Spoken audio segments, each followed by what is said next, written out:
A soldier saves a little girl trapped in a burning car, not knowing she's the daughter of the billionaire who betrayed her in the past. What happens next is unbelievable. The sun was setting on the horizon as Kayla Thompson drove down the empty highway. Her military uniform was still impeccable despite a long day on the base, where she had just finalized her discharge papers. 30 years old and feeling like she had lost everything that mattered. The reflection in the rearview mirror showed a tired face, deep dark circles under her eyes, her brown hair pulled back in a perfect military bun. 5 years serving in conflict zones, and now she was coming back to what? To an empty apartment with no one waiting for her, no purpose. The radio played softly, news about some political crisis that seemed insignificant after what she had seen. Kayla turned it off, preferring the silence. Priorities, she murmured to herself, adjusting the starched collar of her uniform. It was what her commanding officer always repeated when she felt overwhelmed. But now, with an early discharge for psychological reasons, what were her priorities? The curve in the road revealed something that made her slam on the brakes. About 50 yards ahead, a silver SUV was overturned on the shoulder. Dark smoke billowed from the crumpled hood, and small flames were starting to appear. There was no hesitation. Her military training took over. She quickly parked, leaving her emergency lights flashing, and ran toward the vehicle. Her military boots pounded heavily against the asphalt as the heat intensified the closer she got. She crouched down to look through the windows. She couldn't see the driver clearly, but there was movement in the back seat. A faint cry reached her ears. "Is anyone in there?" she shouted, banging on the rear window. The crying grew louder. Through the cracked glass, she saw a small child stuck in a car seat, surrounded by increasingly thick smoke. "Hang on!" she yelled, looking for something to break the glass. The flames were spreading fast. With no time to lose, Kayla took off her uniform jacket, wrapped it around her arm, and struck the already cracked rear window. Once, twice, 3 times until it gave way, scattering fragments onto the ground. "It's going to be okay," she said, reaching her arms inside the car. The little girl was crying, clutching a teddy bear. Her blue eyes, wide with fear, met Kayla's. She couldn't have been more than 5 years old, with blonde hair and tear-streaked cheeks. The fire was already reaching the interior of the vehicle. Kayla struggled with the clasp of the car seat that held the child. "What's your name?" she asked, keeping her voice calm as her fingers worked on the jammed mechanism. "And Nora," she answered between sobs. "Nora Bennett." "Nora, that's a beautiful name. I'm Kayla.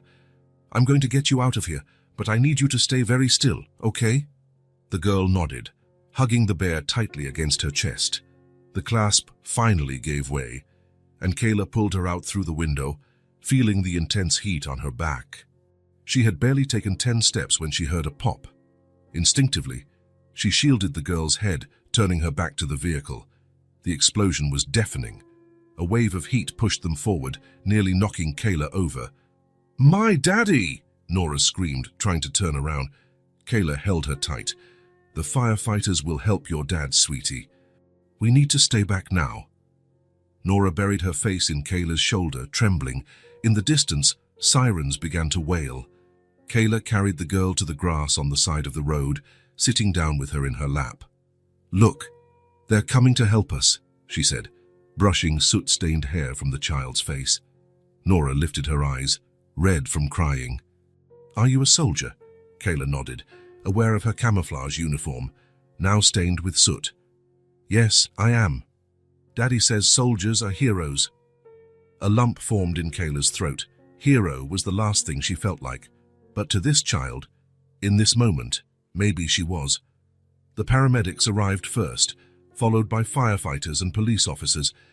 Kayla quickly explained what had happened as they placed Nora on a stretcher.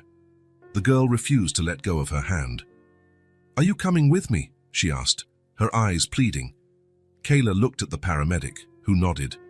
"You can ride along." In the ambulance, Kayla held Nora's hand while the paramedics checked her vital signs. The girl coughed occasionally. She had inhaled some smoke, but she seemed okay. "You're very brave, you know that," Kayla said, distracting her from the medical procedures. Nora shook her head. "I'm scared." "Being scared doesn't mean you're not brave," It means you're smart. Even I get scared sometimes. Really? The blue eyes widened. Really? Courage isn't about not being afraid. It's about doing what needs to be done even when you are. They arrived at the hospital, a mid-sized building with bright lights and the typical hustle and bustle of an emergency room.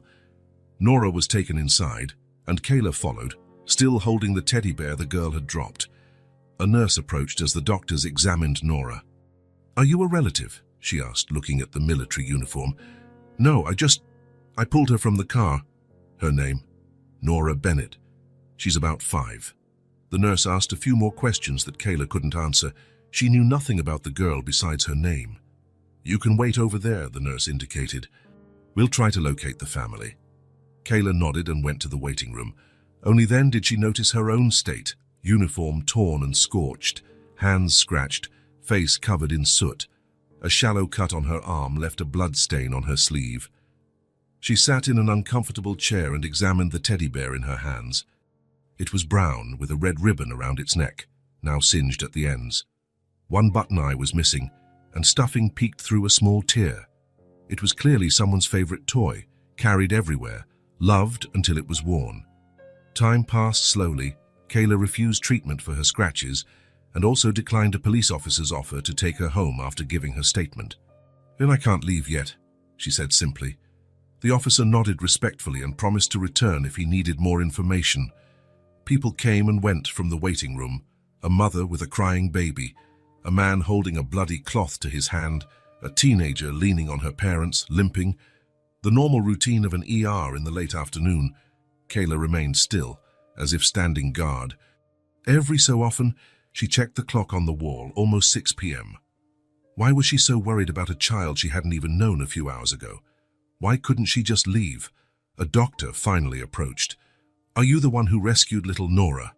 Kayla jumped to her feet. "How is she?" "She's going to be fine. She inhaled some smoke and has a few scratches, but nothing serious. She's a lucky girl." The doctor smiled. "She's been asking for you." "And was there anyone else in the car with her?" Kayla asked hesitantly. "The firefighters are still on the scene. It looks like the driver was ejected before the explosion." "The police are investigating." Kayla felt a mix of relief and concern. "Have you been able to contact any family?" "We're trying. We found a damaged cell phone in the car. For now, she's under observation." "Can I see her?" The doctor hesitated, but then nodded. "Just for a few minutes." "She's sedated, but awake." Nora was in a small room with 2 beds, though the other was empty. Oxygen tubes were in her nostrils, a bandage on her forehead, her little face pale against the white pillow. When she saw Kayla, her eyes lit up. "You stayed," she said in a hoarse voice. Kayla approached, holding out the teddy bear. "I brought your friend." Nora reached for the toy, hugging it tightly. "Teddy," she murmured. "Where's my daddy?" Kayla's heart ached. "The doctors are looking for him, sweetie. They'll find him soon." The girl nodded, drowsy. The medication was taking effect. "Don't go," she murmured, her eyes heavy. "I'm not going anywhere," Kayla replied, holding her small hand. A nurse came in to check the monitors. "She needs to rest now," he said gently. Kayla nodded and returned to the waiting room. On the way, she stopped in the restroom and stared at her reflection in the mirror. Her dirty face, a cut on her forehead she hadn't even noticed, her ruined uniform. She washed her hands and face, trying to clean off at least some of the soot. Returning to her seat, Kayla wondered why she felt so connected to this girl. Maybe because, after years of seeing destruction, she needed a reminder that she could still save someone. Or maybe because, in that moment of rescue, she had felt a purpose she hadn't felt in a long time. The hours passed. Kayla refused the coffee and food offered by a kind nurse. Her stomach was too tied in knots to accept anything. "You really saved that little girl," the nurse commented before walking away. The car exploded seconds later. Kayla just nodded. She hadn't done anything extraordinary, just reacted as she was trained to react. Anyone would have done the same. Right?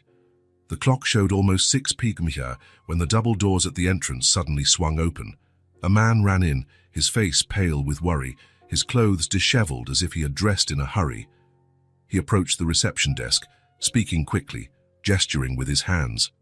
Kayla couldn't hear what he was saying, but something in the urgency of his movements caught her attention. She watched as the receptionist nodded and asked a few questions. The man ran his hands through his dark hair repeatedly, an anxious gesture. When the receptionist pointed down the hallway where Nora had been taken, Kayla understood. It was the girl's father. A different doctor than the one who had spoken to Kayla appeared and led the man down the same hallway. The anxiety was visible in every step, in his tense shoulders, in the way he followed the doctor too closely. Kayla should have felt relieved. The girl wasn't alone after all. Her father was alive and would be with her now. Her part in this story was over. She could leave. But she couldn't move. She sat there, holding the teddy bear she had forgotten to return, watching the hallway where Nora's father had disappeared. 15 minutes later, the doctor returned to the waiting room, looking around as if searching for someone. When his eyes found Kayla in her stained military uniform, he approached. "Ma'am, are you the soldier who rescued the little girl?" Kayla nodded, standing up. "How is she?" "She's fine. Her father is with her now." The doctor smiled. "He would like to speak with you, if you don't mind." Kayla hesitated. Her mission was complete. The girl was safe, her father was with her. What else was there to say? But she nodded anyway. Of course. She followed the doctor down the hall, still clutching the singed teddy bear, a silent symbol of the childhood almost lost that afternoon. Her steps echoed on the linoleum floor, each one bringing her closer to a meeting she didn't know why she was so anxious about. She couldn't explain why she felt she couldn't leave. But something inside her said that her connection with Nora Bennett was just beginning. Kayla returned to Nora's room after washing her face in the restroom. The soot stains were partially gone, but her military uniform still bore the marks of the rescue. She sat in the chair next to the bed, watching the girl who slept peacefully. The hospital had settled into its nighttime rhythm. The hallways were quieter, the lights dimmed, with only the occasional sound of hurried footsteps or the distant beep of some equipment. Kayla checked her watch. It was past 8 p.m.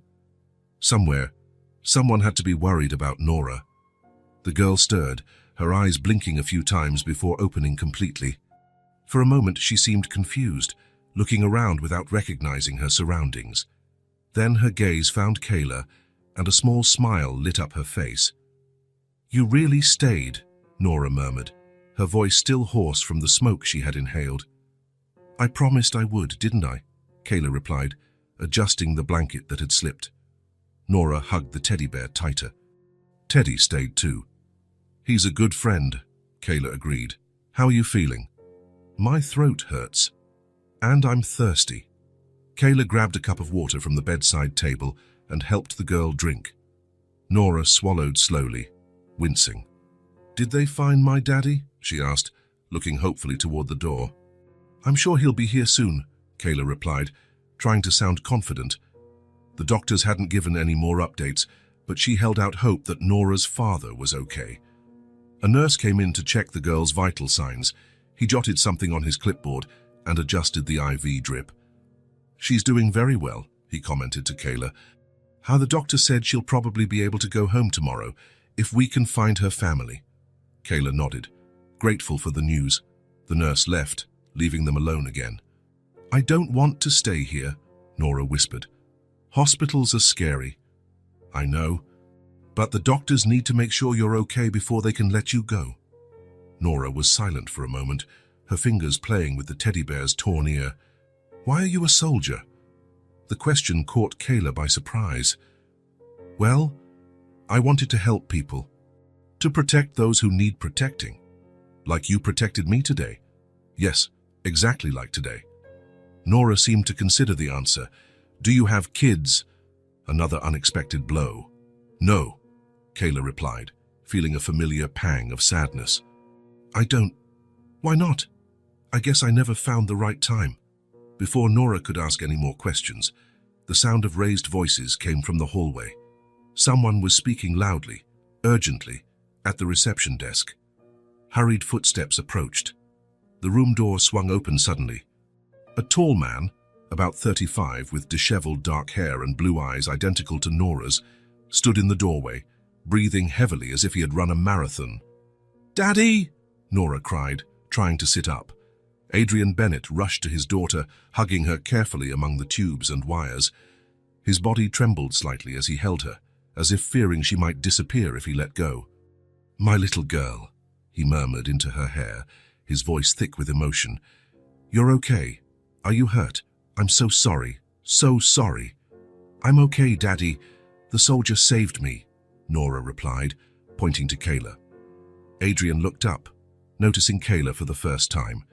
For an instant, he was so focused on the relief of seeing his daughter that he paid no attention to anything else. His eyes, red and swollen, met Kayla's. There was genuine gratitude there.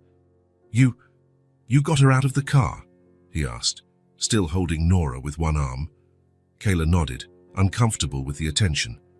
"I was just driving by when I saw the accident." Adrian took a deep breath, as if trying to compose himself. "I don't know how to thank you. They told me the car exploded. If you hadn't—" "You don't have to thank me," Kayla interrupted, standing up. "I just did what anyone would have done." Something in her movement caught Adrian's attention. His eyes scanned her military uniform, her face, and then widened in shock. The color drained from his face, as if he had seen a ghost. "Kayla," he whispered in disbelief. "Kayla Thompson." Time seemed to freeze. Kayla felt her heart race as she studied the face of the man before her. The recognition hit her like a punch to the gut. Adrian Bennett, the man who had broken her heart 5 years ago. "You know each other?" Nora asked, looking curiously from one to the other. Adrian seemed to have lost the ability to speak. His lips moved, but no sound came out. The hand not holding Nora was trembling visibly. "We met a long time ago," Kayla replied, her voice strangely calm, contrasting with the storm raging inside her. The memories came in flashes, Adrian and her planning a future together. The apartment they had chosen, the dinner where she found him and Sienna, her best friend since high school, holding hands, the confession, the double betrayal that destroyed not only their relationship, but also a years-long friendship. Kayla, Adrian finally found his voice, but she held up a hand, stopping him. "It doesn't matter now," she said, grabbing her military jacket from the chair. "The important thing is that Nora is okay, and so are you." Adrian took a step toward her. "Please, wait, it can't be a coincidence. So of all the people—" "Sometimes the world is too small," Kayla replied, avoiding his gaze. "Stay with her. She needs you now." Nora watched the scene with attentive eyes, sensing the tension between the adults, even without understanding it. "Are you leaving already, soldier?" she asked, disappointment evident in her childish voice. Kayla forced a smile. "Yes, I have to go, sweetie, but you're in good hands now. Will you come back to visit me?" The question hurt more than Kayla expected. "Rest well, okay? Get better soon." Before Adrian could say anything else, Kayla headed for the door. She could feel his gaze burning into her back, heavy with everything left unsaid. "Kayla," Adrian called one last time, his voice low but intense. "What happened? With Sienna and me? I never wanted to—" She paused at the door, without turning around. She shook her head slightly. "It was a long time ago, Adrian. It doesn't matter anymore." In the hallway, Kayla took a deep breath, trying to control the turmoil of emotions. The irony didn't escape her, saving Adrian's daughter of all people. The daughter he had with Sienna? Probably. Nora's age matched the time that had passed. As she walked toward the exit, she felt strangely empty. Not anger, not resentment, just a deep exhaustion. Fate had a cruel sense of humor, but the chapter was closed. She had done her part, saved the girl, and now their lives would go their separate ways again. She pushed open the hospital doors and faced the cold night. She didn't look back. She was convinced she would never see Adrian Bennett or his daughter again. The universe couldn't be so cruel as to make their paths cross again. She was wrong. In the hospital room, Nora watched the door through which Kayla had just left. Her little face showed a mixture of confusion and sadness. "Daddy," she called in a small voice, tugging on Adrian's sleeve, who was still staring intently at the door. "Why did the soldier leave?" She looked sad. Adrian snapped out of his trance and turned his attention back to his daughter. She has things to do, sweetie, but she's coming back, right? Nora insisted, clutching Teddy to her chest. She saved me. And Teddy, too. She has to come back. Adrian swallowed hard, sitting in the chair Kayla had occupied moments before. I don't know, sweetie. Did you two fight? Nora asked, in surprising Adrian with her perception. You looked mad at each other. It's complicated, Nora. The girl frowned, not satisfied with the answer. I want her to come back. She's nice and brave. Adrian ran a hand through his hair, a nervous habit he always had when he was upset. Yes, she was always brave, he murmured, more to himself than to Nora. Then ask her to come back, Nora said, as if it were the most obvious solution in the world. Adrian looked at his daughter, seeing in her eyes the same determination he had always admired in Kayla. It was strange how fate worked sometimes. 5 years trying to forget what he had done, how much he had hurt the only woman he had ever truly loved, and now she saved his daughter from certain death. Let's get some rest now, okay? Adrian deflected, adjusting the blankets around Nora. We'll talk more tomorrow. But Nora wasn't ready to give up. Promise you'll bring the soldier back. Please, Daddy. Adrian hesitated, knowing it was a promise he probably couldn't keep. Kayla had every right to never want to see him again, but Nora's pleading look was impossible to resist. I'll try, sweetie. I'll try. Nora seemed to accept the answer, settling into the pillows, but her eyes remained fixed on the door, as if expecting Kayla to return at any moment. 3 days had passed since the accident. Kayla returned to her routine at the military base, finalizing the last details of her discharge. The paperwork seemed endless. Reports, psychological evaluations, equipment inventory, bureaucratic work that kept her hands busy but not her mind.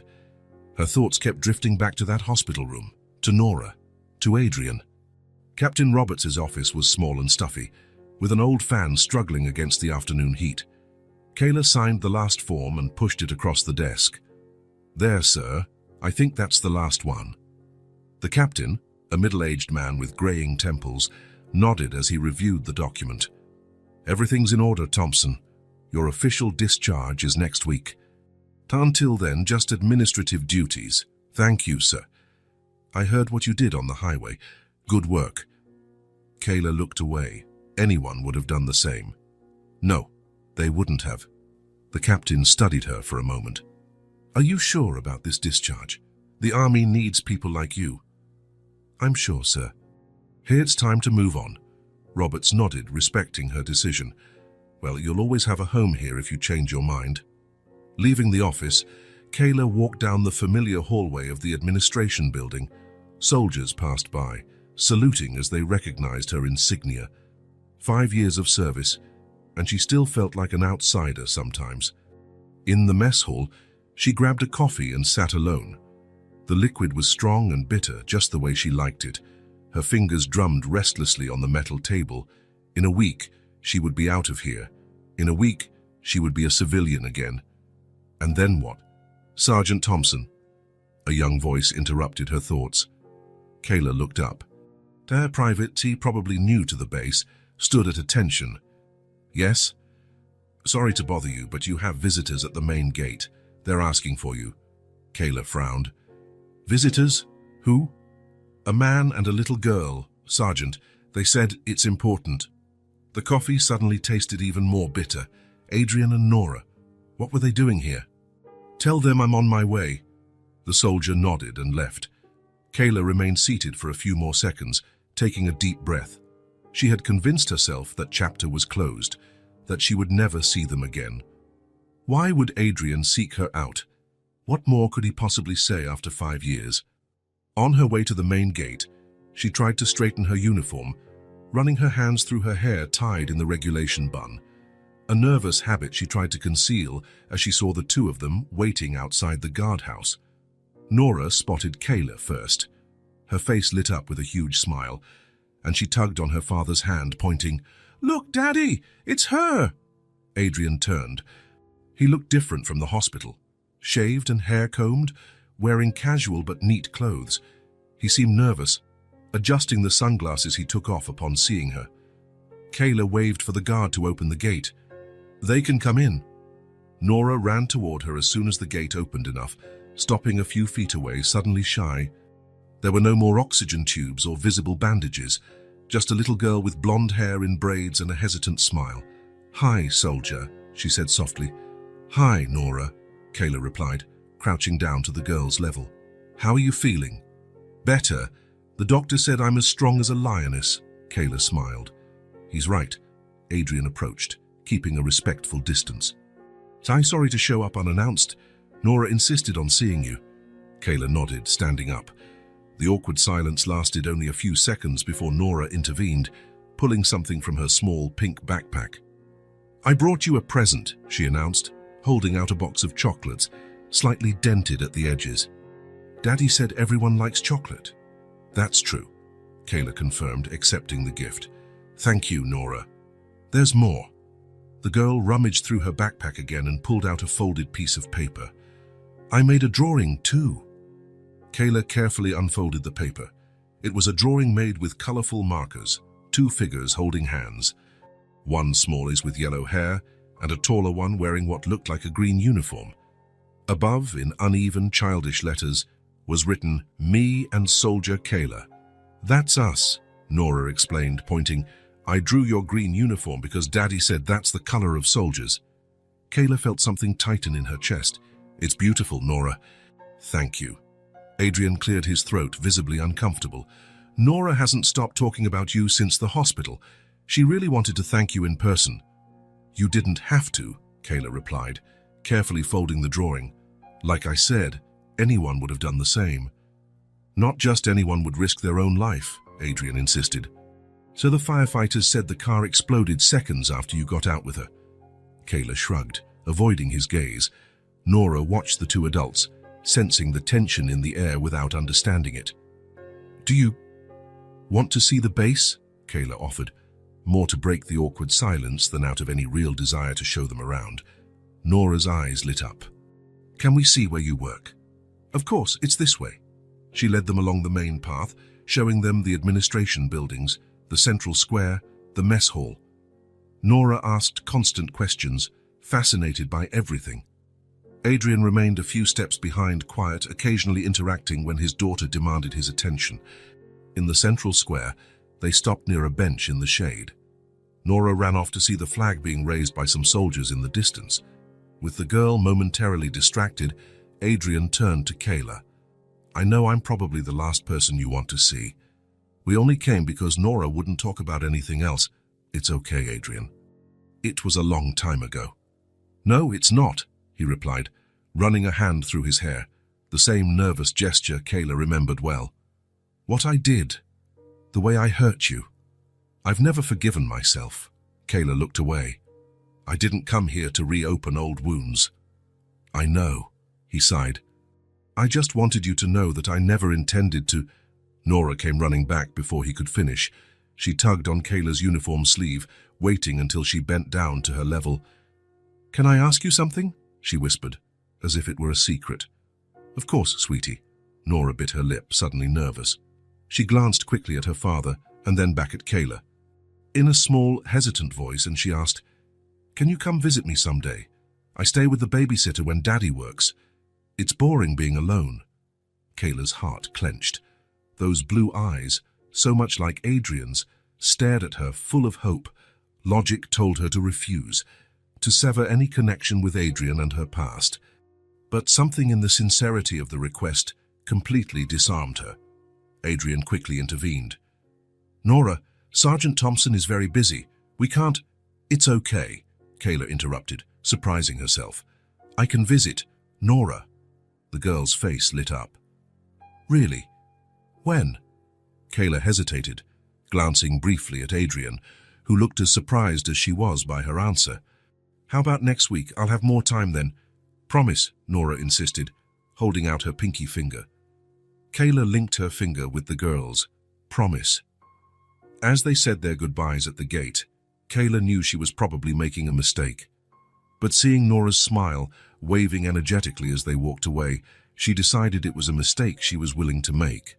Kayla parked her car in front of the address Adrian had sent via text. It was a simple two-story house on a quiet suburban street, with a small front garden and a pink children's bicycle propped up on the porch. She checked her watch, 2 p.m., exactly on time. For a moment, she sat inside the car, questioning whether she should really be there. A week had passed since Nora and Adrian's visit to the military base. Her official discharge from the army had been finalized 2 days ago, and she was now officially in the reserves, a civilian again, with all the time in the world and no certainty about what to do with it. Finally, she took a deep breath and got out of the car. She wore casual clothes, jeans, a white t-shirt and a light jacket, so different from the military uniform she had worn almost daily for the past 5 years. She felt strange, as if she were wearing someone else's clothes. Before she could ring the doorbell, the door suddenly opened. Nora stood there, a smile that seemed to light up her entire face, wearing blue overalls with paint stains on the sleeves. "You really came?" she exclaimed, practically jumping with excitement. A middle-aged woman appeared behind her, smiling gently. "You must be Kayla. I'm Martha, the babysitter." "Nora hasn't talked about anything else all week. I hope I'm not interrupting," Kayla replied, a bit awkwardly. "Not at all. Adrian left everything ready for your visit. He said to make yourself at home." Nora grabbed Kayla's hand and pulled her inside. "Come on, I want to show you my room and my toys and my books and—" "Slow down, honey," Martha interrupted gently. "Let Kayla come inside first." The house was cozy inside, with simple but comfortable furniture. Photos of Nora at different ages decorated the walls. Kayla noticed there were no pictures of a woman who could be the girl's mother, not even pictures of Adrian with Sienna. "Adrian will be back around 7, Martha informed her, grabbing a purse from the kitchen table. "I left a snack in the fridge and there's juice and water. My number is on the list next to the phone if you need anything." "Thank you," Kayla replied. "We'll be fine." As soon as Martha left, Nora started pulling Kayla by the hand again. "Come see my room." Going up the stairs, Kayla realized she was entering completely new territory. Not just Adrian's house, the man who had betrayed her trust years ago, but a child's world, something she had never experienced before. Nora's room was exactly what you would expect from a 5-year-old girl. Lilac walls, a bed with a white canopy, shelves full of children's books, and toys organized in colorful boxes. A small easel was set up near the window, with paint pots and brushes scattered on a small table beside it. "I'm painting a picture," Nora announced, running to the easel. "Want to see?" On the canvas was what appeared to be an attempt at a landscape, a blue sky, green grass, and something that could be interpreted as a sun or a yellow flower. "Taint's turning out beautiful," Kayla praised sincerely. "Want to paint with me?" Nora asked, already setting aside another brush. "Sure," Kayla replied, sitting on the small stool Nora dragged over for her. "But I should warn you, I'm not very good at this." "That's okay, Daddy isn't either, but he tries." For the next hour, they painted side by side.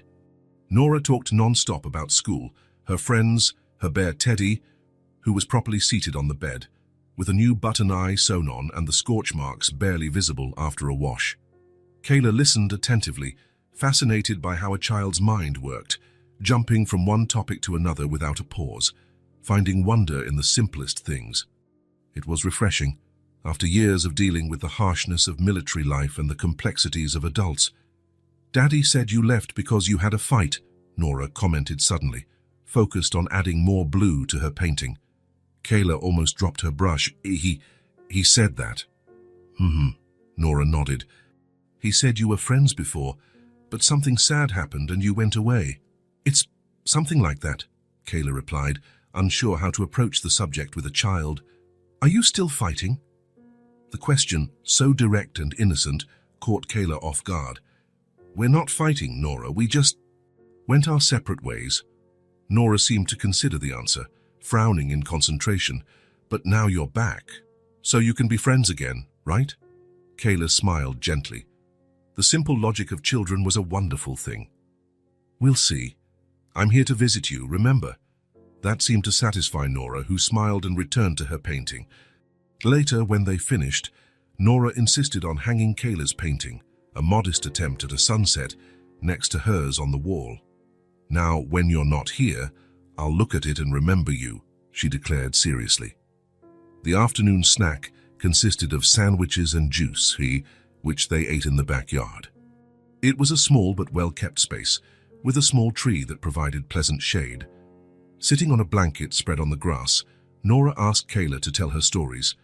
"What kind of stories?" Kayla asked. "Soldier stories. You must have seen lots of cool things." Kayla hesitated. Most of her experiences in the army were not suitable for children, but there were some she could adapt. "Well, one time I was in a country very far from here, where there had been an earthquake." She told her about helping rescue people from the rubble, setting up shelters, and distributing supplies. She omitted the harder parts, the bodies, the despair, the scarcity of resources. Instead, she focused on cooperation, hope, and small victories. Nora listened with wide eyes, absorbing every word. When Kayla finished, she applauded enthusiastically. "Another one! Tell me another one." And so they spent the afternoon with Kayla adapting her experiences into child-appropriate stories, and Nora reacting with questions and comments that were often surprisingly perceptive. As the sun began to set, they went back inside. Nora insisted on showing her book collection, selecting a few favorites for Kayla to read. They sat on the living room sofa, Nora nestled beside Kayla, as they delved into worlds of brave princesses, talking animals, and children with magical powers. Time passed faster than Kayla expected. When she looked at the clock, it was already past 6. Adrian would be back in less than an hour. "I think I need to go, Nora," she said, closing the book they were reading. The girl's face fell instantly. "Already? But it's still early. And you haven't finished the story about the bear who lost his family." "I'll finish it next time," Kayla promised, getting up. "Your dad will be home soon." "But he wants to see you. He said so." Kayla doubted that. Adrian's message had been clear. He would be working late, and Martha would stay until he arrived. The visit was arranged specifically so they wouldn't meet. "Another day, sweetie. I really have to go today." Nora pouted but didn't insist. She helped Kayla put the books away and walked her to the door. There, she hugged her legs tightly. "You'll come back, right?" Kayla bent down, getting to the girl's eye level. "I will, if you want me to." "I do," Nora replied immediately. "I can show you my school next time. It's really close to here." "I'd love to see it." Martha arrived promptly at 6:30, surprised to see Kayla still there. "I was just leaving," Kayla explained. "Joyce, thank you for letting me spend the afternoon with her." "No need to thank me. I've never seen her so excited. It did her good." On the way home, Kayla couldn't stop thinking about the afternoon she had spent. It had been surprisingly pleasant. Nora was an extraordinary child, intelligent, curious, affectionate. It was hard not to be charmed by her. Weeks passed, and the visits became regular. Every Thursday, Kayla would show up at 2 and leave at 6, always before Adrian got home. It was a tacit arrangement between them, brief texts confirming times, but never really meeting. On one of those Thursdays, almost a month after the first visit, they were in the backyard putting together a puzzle when Nora asked the question. "What does a soldier do exactly?" she asked, fitting a piece with her tongue sticking out in concentration. Kayla smiled at the girl's constant curiosity. "Well, it depends on the mission, but mostly, we help people in dangerous places." "Like superheroes?" "Not exactly. We don't have superpowers. Just training for difficult situations. Like my car fire?" "Yes, like that day." Kayla hesitated but continued. "Sometimes we help after natural disasters, like earthquakes or hurricanes. Other times, we protect people in conflict zones." "Is it dangerous?" "It can be," Kayla admitted.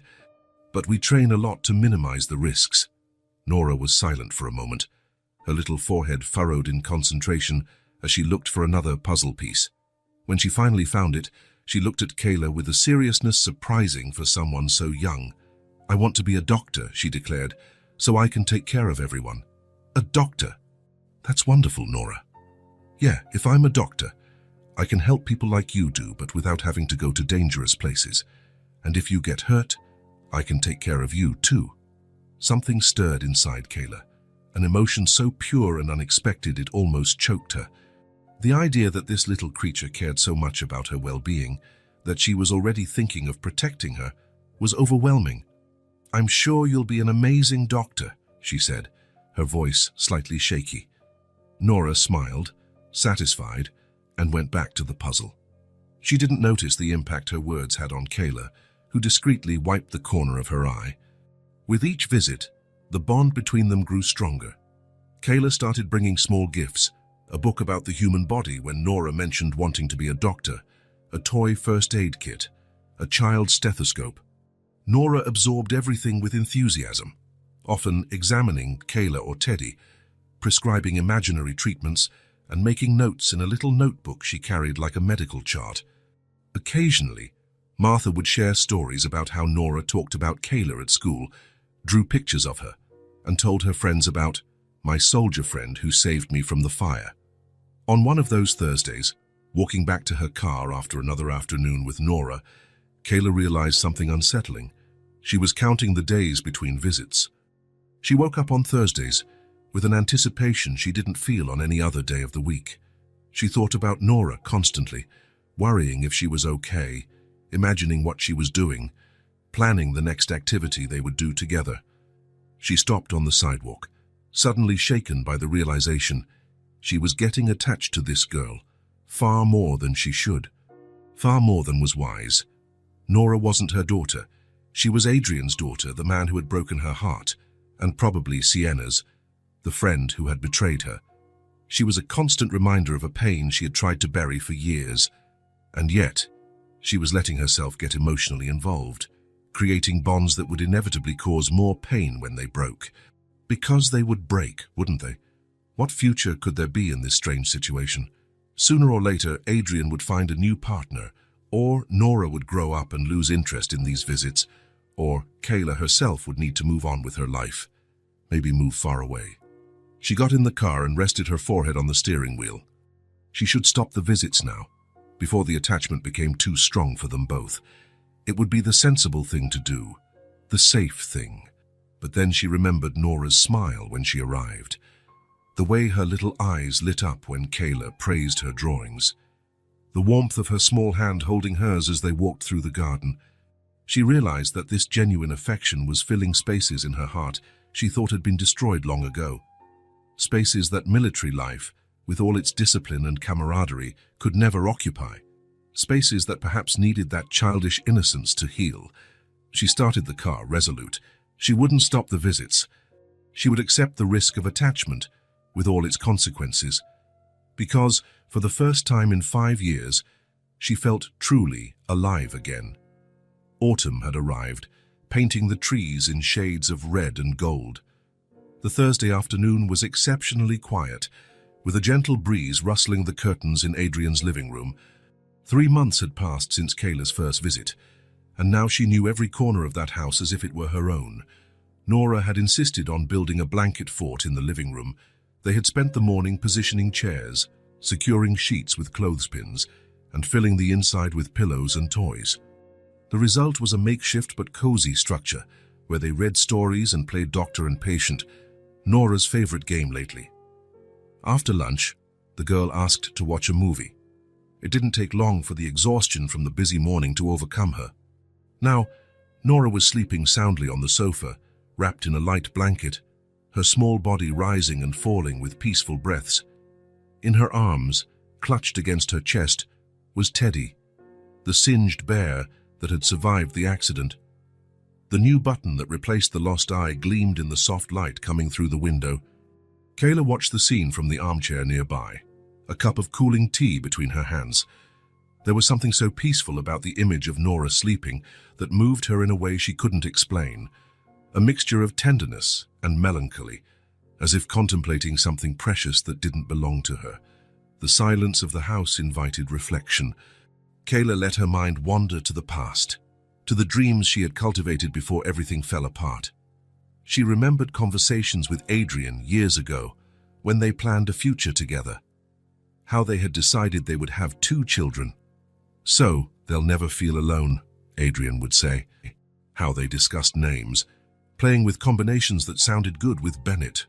Back then, Kayla already knew she wanted a girl. She imagined herself teaching her to ride a bike, braiding her hair before school, supporting her in whatever interest she developed. She wanted to be the kind of mother who would always be present. Unlike her own, who worked 2 jobs and rarely had time for moments like this. That's why Adrian's betrayal hurt so much. It wasn't just the loss of the relationship, but of an entire future she had envisioned for herself. When he chose Sienna, he took with him not only her love but all the dreams Kayla had built around him. Enlisting in the army was her escape, a way to reinvent herself, to find purpose far from the ashes of her shattered plans. And it worked, in a way. For the next 5 years, she rarely thought about family or children. There were missions to complete, lives to save, comrades to protect. It was easier not to think about what could have been. But now, looking at Nora sleeping peacefully, all those buried desires resurfaced. The irony didn't escape her, getting attached to the daughter of the very man who had shattered her dreams, the daughter who could have been hers in another life. Nora stirred in her sleep, murmuring something inaudible and hugging Teddy tighter. Kayla smiled involuntarily. It was impossible not to be charmed by this child. Her endless curiosity, her contagious laugh, her ability to see beauty in the simplest things. In just 3 months, Nora had found a direct path to her heart, tearing down all the defenses Kayla had carefully built over the years, and that terrified her. Because getting attached meant risking loss again. It meant becoming vulnerable, opening herself up to the possibility of pain. And Kayla knew that pain well. She knew how it could consume me, how it could transform a person, but she also realized with growing clarity that it was already too late. She could no longer imagine her Thursdays without Nora. She couldn't imagine not being there to watch her grow, to hear her stories, to answer her endless questions about the world. When exactly had this happened? At what point had this little girl become so important in her life? Maybe it was in those crucial seconds in the burning car, when she held Nora in her arms for the first time. Or maybe it was more gradual, built over each shared afternoon, each story read, each picture colored together. The phone vibrated silently in Kayla's pocket. It was a text from Martha, the babysitter, saying she would be a little late today.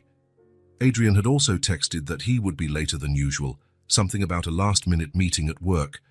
This meant Kayla would have to stay past her usual time, possibly until Adrian arrived.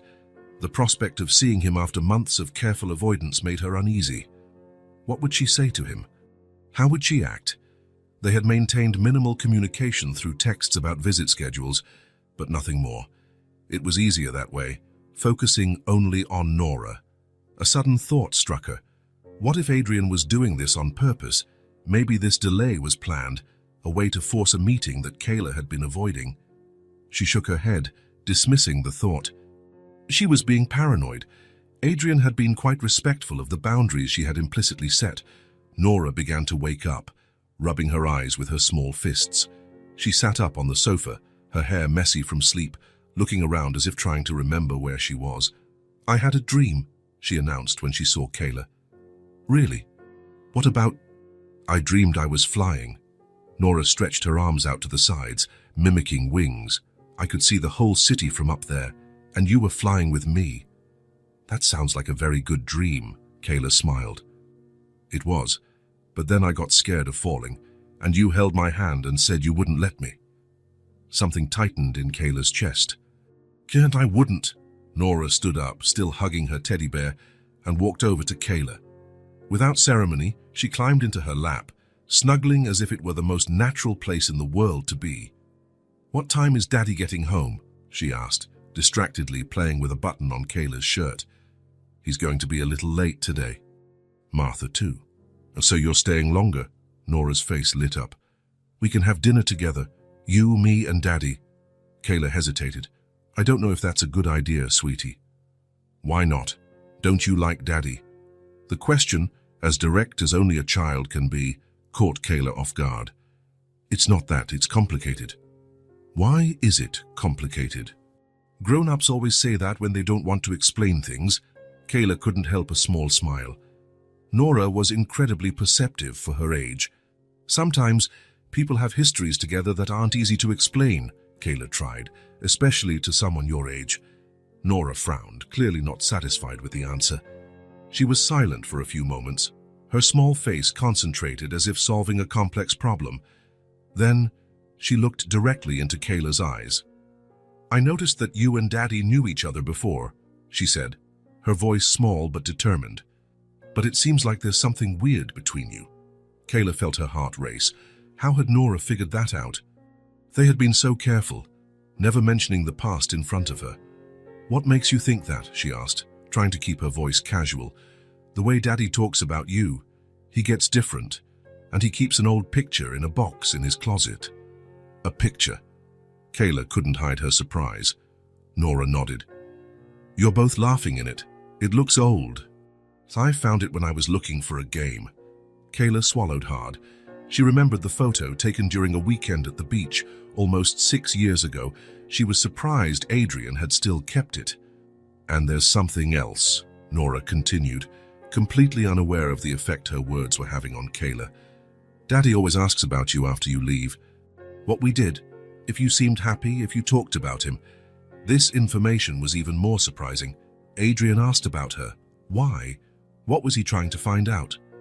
"You're very smart, you know that," Kayla said finally, unable to come up with a better response. Nora smiled, pleased with the compliment. "Daddy says so too. He says I'm smart like you—" She stopped abruptly, covering her mouth with her hand as if she had said something she shouldn't have. "Like who?" Kayla pressed gently. "I can't tell. It's a secret." Before Kayla could insist, the sound of a car parking interrupted their conversation.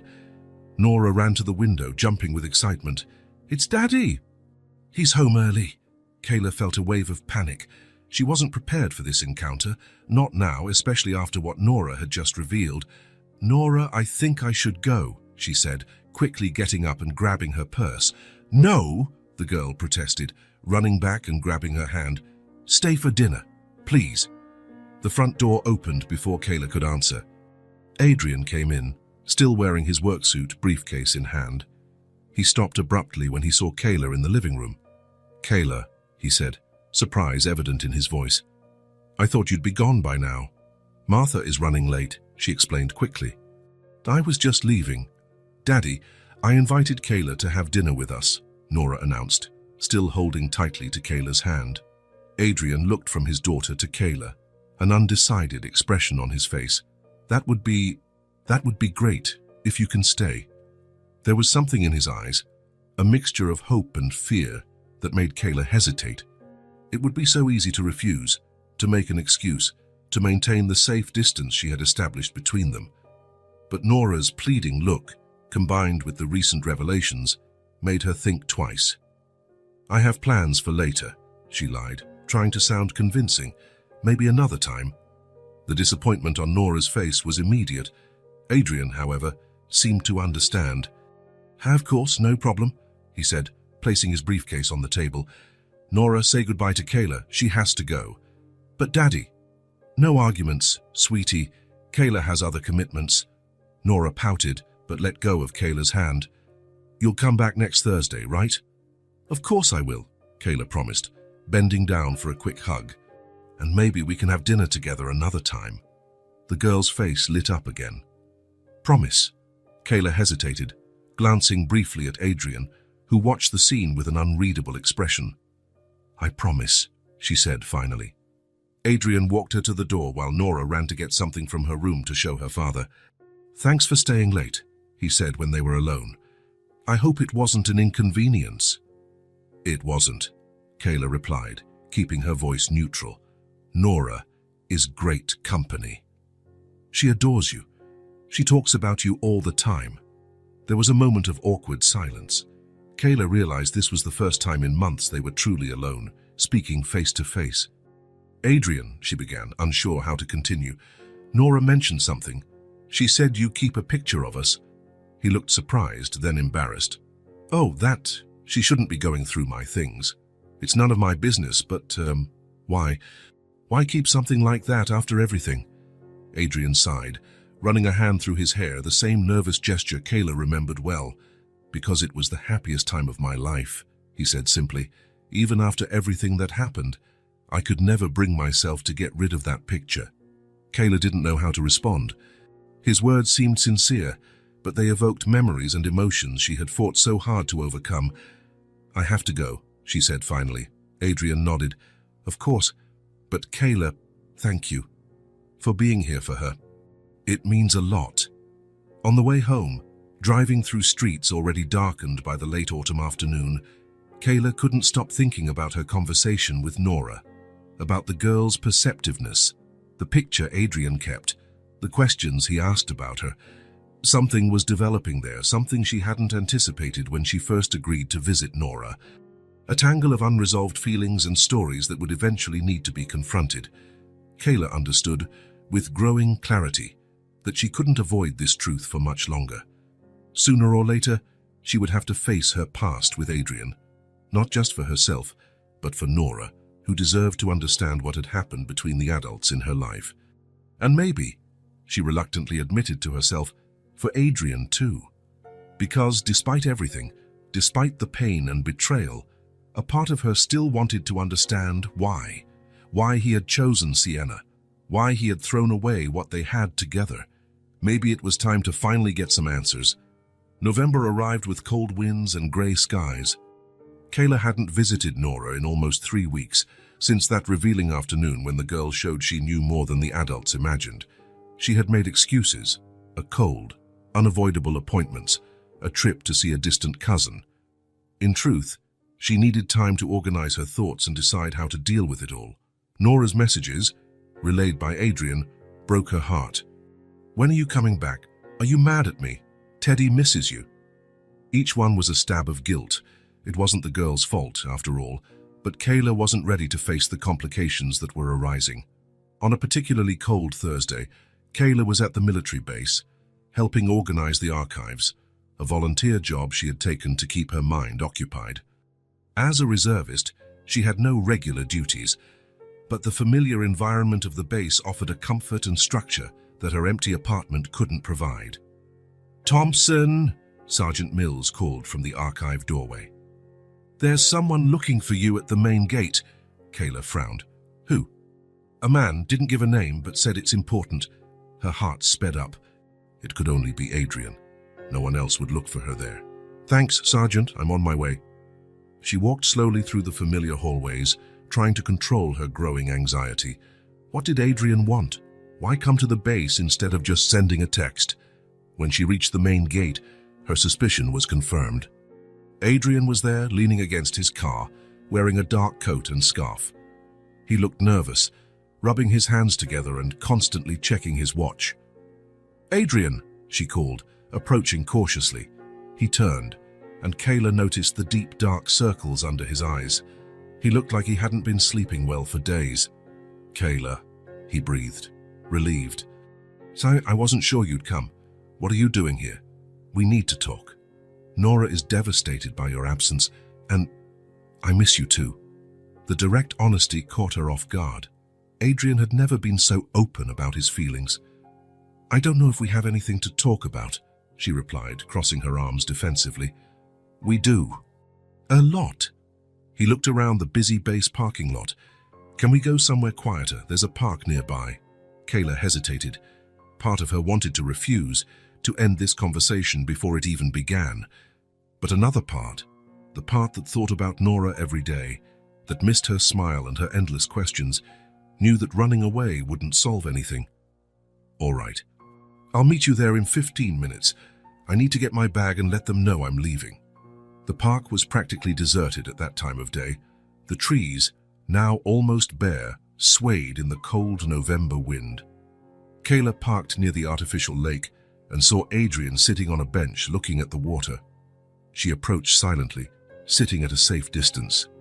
For a few moments, neither of them spoke, just watching the ducks swimming peacefully, oblivious to the human drama unfolding. "I know you don't want to see me," Adrian began finally, "but I need you to listen." Kayla didn't answer, just nodded briefly, indicating he could continue. "Nora asks about you every day. She doesn't understand why you stopped visiting. She thinks she did something wrong." "It wasn't her fault," Kayla murmured. "She never did anything wrong." "I know. It's my fault. It always has been." Adrian took a deep breath, as if gathering courage. I think you deserve to know the whole truth about what happened. Kayla felt her body tense. Part of her didn't want to hear it, preferring to keep the old wounds cauterized, even if imperfectly. But she knew she had to face this, for Nora and for herself. I'm listening, she said simply. Adrian looked down at his own hands, avoiding her gaze. I was immature. When Sienna told me she was pregnant, I panicked. I thought I had to stay with her. The words hit Kayla like a punch, so that was it. Sienna had gotten pregnant, and he felt obligated to choose her. You and Sienna, before we broke up, she asked, her voice trembling. Adrian nodded, ashamed. It was just one time. I was drunk. We had argued that day about moving in together. I was scared to take the next step. Sienna was there, listening to my stupid fears. Spare me the details, Kayla cut in, her stomach churning. I'm sorry, he murmured. A few weeks later, she told me she was pregnant. I went into a complete panic. I thought I had to take responsibility, stay with her, be a present father. He paused, looking at the lake. A group of ducks took off, flapping their wings loudly. After Nora was born, everything changed. Sienna realized she wasn't ready. She became depressed, distant. One day, I came home from work and found a note. She said she didn't want this responsibility, and she left us. Kayla closed her eyes, absorbing the information. Sienna had abandoned her own daughter. The same Sienna who always talked about having a big family, who joked about being godmother to Kayla's children. I never heard from her again, Adrian continued. I tried to contact her in the first few months, more for Nora's sake than for mine. She sent papers relinquishing her parental rights and asking not to be contacted. A heavy silence settled between them. Kayla tried to process it all. She imagined Adrian alone with a baby, abandoned, trying to be both a father and a mother. Despite her anger, she couldn't help but feel a pang of compassion. Why didn't you tell me this before? She asked finally. What would I have said? Hey, Kayla, I cheated on you with your best friend, but she left me, so can we get back together? You had every right to hate me. You still do. This isn't about rights, Adrian. It's about honesty. Kayla stood up, unable to sit still. She walked a few steps, trying to organize her thoughts. The revelation explained a lot, but it didn't erase the pain, didn't undo the betrayal. You could have chosen anyone. She turned to him, her voice breaking with suppressed emotion. But you chose to betray me with my best friend. I lost my boyfriend. I lost my friend. My life lost its meaning. Adrian tried to approach, but she held up a hand, keeping him at a distance. I needed something else, she continued. I enlisted because it was the only way to escape from everything and everyone. It was the only way to not go crazy. The tears she had held back for so long threatened to fall. Kayla took a deep breath, forcing them back. She would not cry. Not now, not in front of him. Every mission, every dangerous place they sent me, I went without fear, because nothing could hurt more than it already did. Do you understand that? Adrian lowered his head, visibly shaken by her words. Regret was etched into every line of his face, in the defeated posture of his shoulders. I don't expect you to forgive me, he said softly. I just wanted you to know the truth, and I wanted to ask, for Nora, don't abandon her too. She doesn't deserve to lose someone else she loves. The mention of Nora hit Kayla deeply. The girl wasn't to blame for any of this. She didn't deserve to suffer for the mistakes of the adults in her life. I won't abandon her, she promised. But I need time to process all of this. Adrian nodded, understanding. Of course. As much time as you need. Kayla turned, starting to walk away. She couldn't stay there any longer, looking at the man she once loved, the man who had betrayed her trust in the worst possible way. Even now, years later, the pain was still there, less sharp perhaps, but still present. Kayla, Adrian called when she was a few steps away. I'm sorry, more than I can ever say. She paused briefly, without turning around. I know, but I still can't forgive you. And with that, she continued on her way, leaving Adrian alone in the silent park. The grey November sky perfectly matched the turmoil of emotions in her chest. Not a storm, not a calm, just a constant sadness she didn't know when would end. December arrived with snow and Christmas lights lining the streets. A week had passed since the conversation in the park, and Kayla still felt the weight of Adrian's revelations. The truth about Sienna, about the abandonment, about what really happened 5 years ago, it all swirled in her mind like a relentless vortex. On Thursday morning, Kayla turned off her alarm before it even rang. She hadn't slept. Again. It was the day to visit Nora, but after hours of tossing and turning, she reached a painful decision. She needed to step away. At least until she could sort out her feelings. With trembling fingers, she typed a message to Adrian. "I can't make it today, or for the next few weeks. I need time. Please, explain it to Nora in a way she'll understand." She sent it before she could change her mind and tossed the phone on the bed, as if the device burned her hands. A part of her, the part that already loved Nora as if she were her own, screamed that she was making a mistake. But the other part, the one still bleeding from the betrayal, insisted it was necessary. How could she explain to a 5-year-old child that she couldn't look at her without seeing the result of a betrayal? Without remembering that she could have been her mother in another life? The phone buzzed with Adrian's reply. "I understand. She'll miss you, but we respect your space. We'll be here when you're ready." The kindness in the message only made it harder. The days dragged on. Kayla threw herself into volunteer work at the military base, took a temporary job as a self-defense instructor at the community center, and filled every free minute so she wouldn't have to think. But the nights were impossible to escape. Lying in the dark, she saw Nora's face, or she heard her laugh, remembered her curious questions, the way her eyes shone when she learned something new. How had a child she'd barely known for a few months managed to infiltrate her heart so deeply? On the second Thursday, without a visit, she received a photo from Adrian. Nora was holding a drawing of 3 people, a small one, a tall one with dark hair, and another wearing what looked like a uniform, a silent message that said more than any words. Kayla cried for the first time in years. On the third Thursday, Martha, the babysitter, called. "Sorry to bother you, Kayla. I know it's none of my business, but Nora asks about you every day. In the morning, the first thing she does is ask if you're coming today. And at night, before bed, she asks again." Kayla closed her eyes, clutching the phone. How is she? Sad. Confused. She doesn't understand why you disappeared. What did Adrian tell her? That you're busy, that you have important things to take care of. But she's too smart to accept that for long. After hanging up, Kayla walked to her apartment window. The snow was falling softly outside, covering everything in a white, silent blanket. What would Nora's Christmas be like? Would she have a big tree? Would she get the presents she wanted? Who would make her hot chocolate on cold mornings? In her room, she opened the nightstand drawer and took out the drawing Nora had made for her months ago. The two of them, holding hands, a simple future that now seemed impossibly complicated. Meanwhile, unbeknownst to Kayla, Adrian had started to reorganize his routine. After their conversation in the park, he realized not only how much his daughter missed Kayla, but also how much he himself had neglected his time with Nora. He started leaving the office earlier, delegating tasks he once considered essential. He began picking Nora up from school a few times a week, letting Martha go home early. On a particularly cold afternoon, he took Nora to Memorial Park, a place they hadn't visited in years, since she was a baby and Sienna was still with them. It was an old park, with a traditional carousel and a small pond that froze in the winter. "Have we been here before?" Nora asked, looking in awe at the lit-up carousel. "Yes, when you were very little," Adrian replied, helping her onto a white horse with gold details.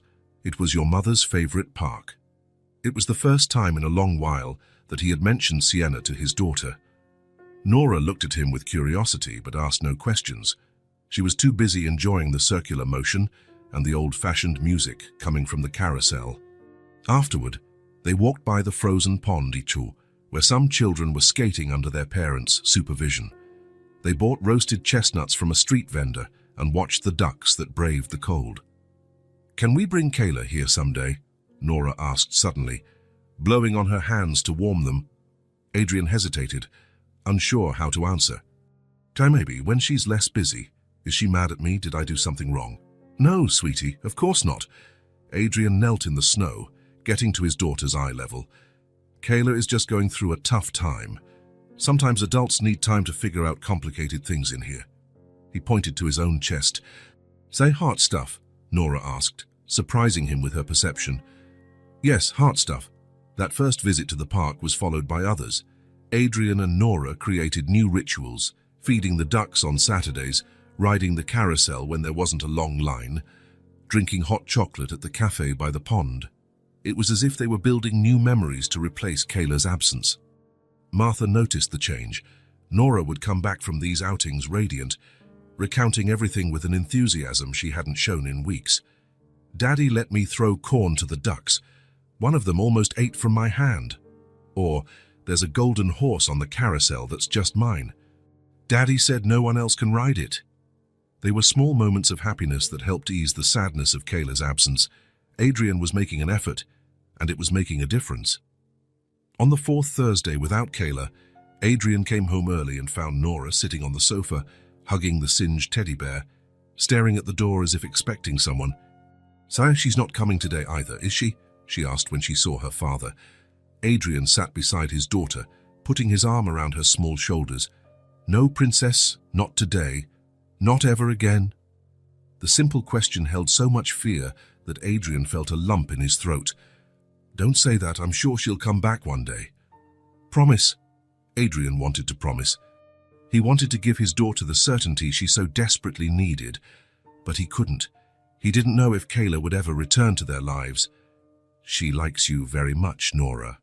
That I can promise." The girl seemed to be content with that answer.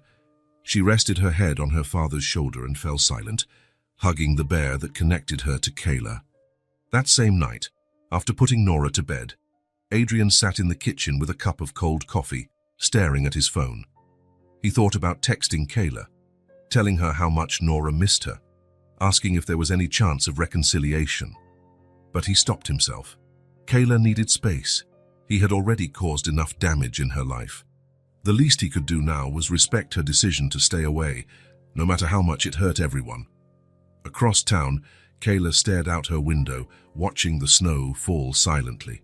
She had spent another sleepless night, thinking about how much Nora had become a part of her, about the emptiness she felt on Thursdays, thinking about whether what she was doing, staying away, was really protection or just fear. She closed her eyes, and Nora's image came instantly, smiling, asking about the world, hugging the singed teddy bear that connected them.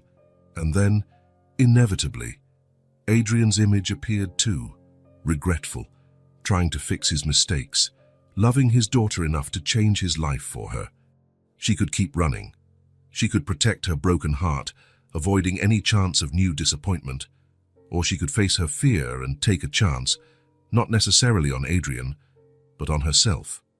A chance to find out if there was room for forgiveness in her heart. She wasn't ready to decide yet.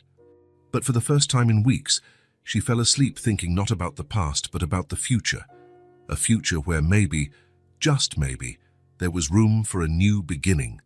January brought a deep chill, with snow piled up on the sidewalks and bare trees.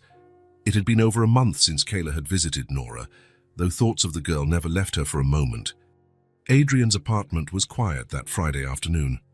Nora was sitting at the living room table, drawing with less enthusiasm than she usually had. The vibrant colors she normally chose had been replaced by more somber tones, dark blues, grays, browns. The drawing taking shape appeared to be a house, with two figures standing outside. Adrian watched his daughter from the kitchen as he prepared hot chocolate. It was a Friday tradition they had established in recent weeks, a small routine that tried to fill the void left by Kayla's visits. "It's almost ready, princess," he called, pouring the steaming liquid into 2 mugs. Nora didn't answer.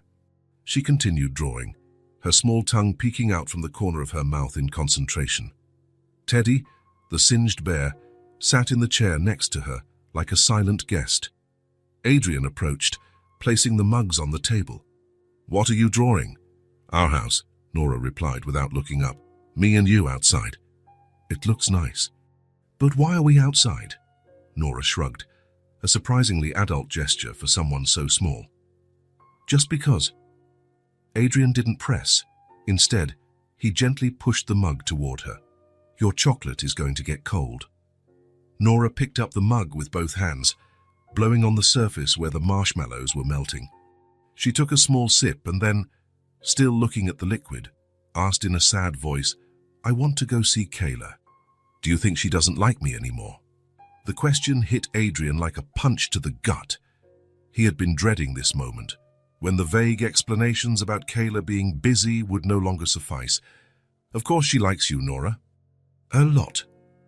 Then why doesn't she come anymore? It's been a long time. Adrian took a deep breath, trying to find the right words.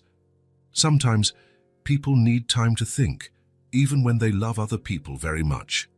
She's been thinking for a whole month, Nora observed, her childish logic relentless. Fio, it must be a very, very hard thing. It is, sweetie. Is it because of you? The direct question caught him off guard. You two fought, didn't you? I heard you talking that day at the hospital. Adrian felt a tightness in his chest. Nora had understood more than he realized. We had some problems a long time ago. Grown-up problems. But can't you fix it? When I fight with Emma at school, the teacher makes us talk and then everything is okay. The simplicity of the solution almost made Adrian smile, despite the situation. It's a little more complicated than that, Princess. Nora was silent for a moment, stirring her spoon in the chocolate. Then she looked up at her father, determined. I want to see her. Can we go to where she works, please? Nora, I don't think that's a good idea. Kayla asked for space and, please, Daddy. Nora's voice trembled slightly. I miss her so much. And Teddy does too. Adrian looked at his daughter, at the blue eyes so much like his, at the blonde hair inherited from the mother she never really knew. He saw the genuine sadness, the longing she felt for Kayla. I'll see what I can do, he promised, holding her small hand. I can't promise anything, but I'll try. Nora's hopeful smile was like a ray of sunshine amidst the winter clouds.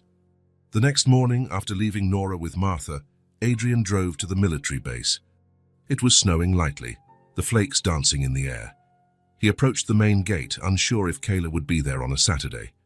Can I help you, sir? The uniformed guard asked. I'm looking for Sergeant Kayla Thompson. She's in the reserves now, but she still volunteers here. The guard made a quick call and nodded. She's at the gym. I'll let her know she has a visitor. Adrian waited nervously for almost 15 minutes. Finally, he saw Kayla walking toward the gate. She was wearing workout clothes, sweatpants, a base t-shirt, and a track jacket. Her hair was pulled back in the usual military bun. Adrian, she said as she approached, what are you doing here? Sorry to show up unannounced. I tried calling you, but it went to voicemail. I was teaching a self-defense class to the new recruits, she explained, crossing her arms. Did something happen? Not exactly, it's just... Nora asked about you yesterday. Actually, she asks about you every day, but yesterday was different. Kayla didn't respond, but he noticed a subtle change in her expression upon hearing Nora's name. She thinks you don't like her anymore, he continued.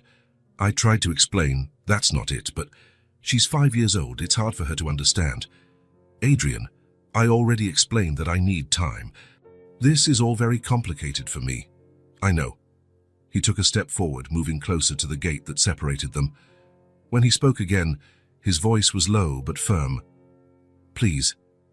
I didn't come for me. She misses you every single day. Don't punish her for my mistakes. Kayla looked away, watching the snow fall around them. For a long moment, she said nothing. Adrian could see the internal struggle in her eyes, the hurt versus the affection she felt for Nora. Does she still have that teddy bear? Kayla asked finally. Teddy? She never lets him go. Sleeps with him every night. Something in Kayla's gaze softened. She took a deep breath as if making a difficult decision. What time do you pick her up from school on Thursday? She asked, her voice almost a whisper. At 3. Martha stays with her until I get there, around 6. I'll be there at 3:30, Kayla said. But Adrian, I'm doing this for Nora, not for us. I still need to process everything that happened.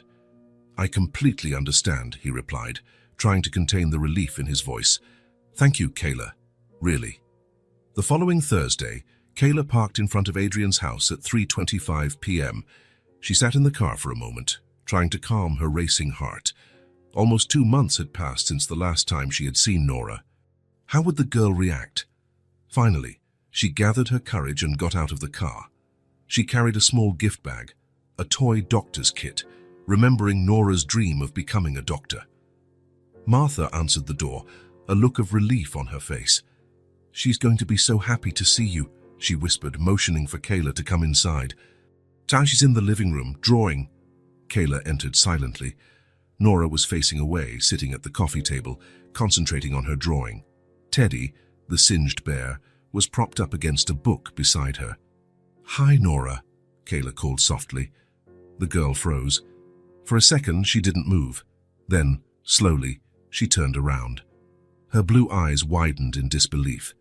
"Kayla," she whispered. "It's me, sweetie." Nora jumped up, knocking over colored pencils. She ran to Kayla and hugged her legs tightly, pressing her face against her coat. "You came back! You came back!" Kayla knelt, hugging her properly. The familiar scent of children's shampoo and the warmth of that small body against hers made her eyes well up.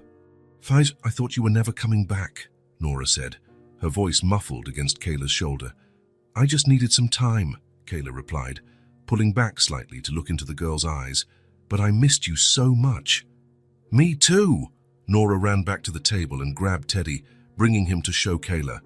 "Teddy missed you too." "He cried sometimes." "Did he?" Kayla smiled, taking the bear. "Well, I'm here now, and I brought you a present." Nora's eyes lit up as she opened the bag and found the doctor's kit.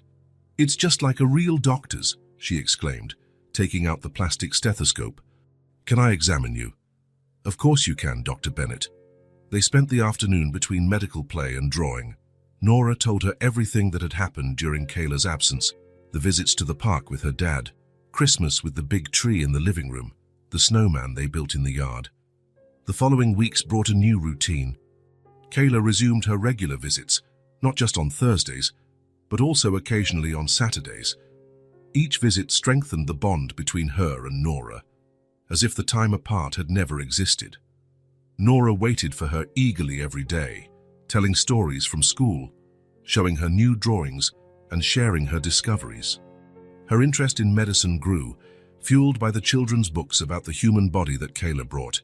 Together, they created a hospital in Nora's room, where Teddy and other toys were patients in need of care.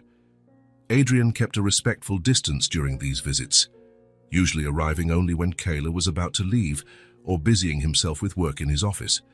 But sometimes, inevitably, their paths would cross. On a particularly quiet afternoon in February, as winter began to show signs of easing, Adrian came home early from work. He found Kayla and Nora in the backyard, building a small snow fort.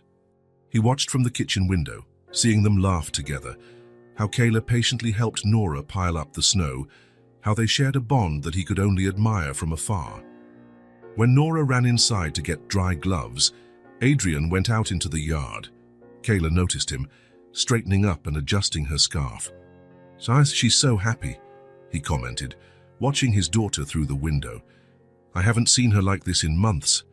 "She's an amazing kid," Kayla replied. "So smart, so curious." "Like you," Adrian said softly. Kayla didn't answer. The silence between them was heavy with unspoken words. Adrian watched the two of them together, the woman he once loved and the daughter who was his whole world. He thought about everything he had lost because of his mistakes. He took a deep breath and said in a low voice, "I never forgot you." Kayla heard him, he knew. He saw it in the way her shoulders tensed slightly, but she didn't reply. She wasn't ready to forgive yet. He understood that. He respected that. Nora came running back, showing off her dry gloves and a radiant smile. She didn't notice the tension between the adults. "Daddy, are you going to help too? We're building a castle." "Of course, Princess, if Kayla doesn't mind." "It's fine with me," she replied, returning her attention to the snow construction. They worked together for almost an hour, shaping walls and towers in the small snow castle. The afternoon began to fade, the sky turning orange on the horizon. When they finished, Nora was exhausted, but satisfied. She sat between the two adults on the small garden bench, proudly observing her creation. "It turned out nice, didn't it?" she asked, her nose red from the cold. "That's beautiful," Kayla agreed. "You have a talent for architecture." "What's architecture?" "It's the people who design and plan houses and buildings." Nora considered the information for a moment. "I think I'd rather be a doctor. That way I can take care of you and Daddy when you get old." Adrian laughed softly. "Ah, that's a good plan." Nora was silent for a few moments, looking back and forth between her father and Kayla. Then, in a surprising move, she took Kayla's hand and held it tenderly. "I wish you were my mommy," she whispered, with the innocence only a child could possess. Kayla felt her heart tighten in her chest. She couldn't respond, emotion closing her throat. She looked at Adrian, who seemed equally shaken by his daughter's declaration. Nora, sensing the awkward silence, let go of Kayla's hand and ran inside, probably feeling she had said something that made the adults uncomfortable. Kayla sat there, looking at her own hands, still feeling the warmth of Nora's small hand in hers. The girl's words echoed in her mind. "I wish you were my mommy." Could that be possible? To forgive Adrian enough to form a family? Or maybe that was the wrong question. Maybe the real question was, could she deny herself and Nora the chance to have what they both wanted so much, just because of past mistakes? She looked at the snow castle they had built together, at the house where an incredible little girl was waiting for her. And in that moment, Kayla understood that even without all the answers, even without the certainty of complete forgiveness,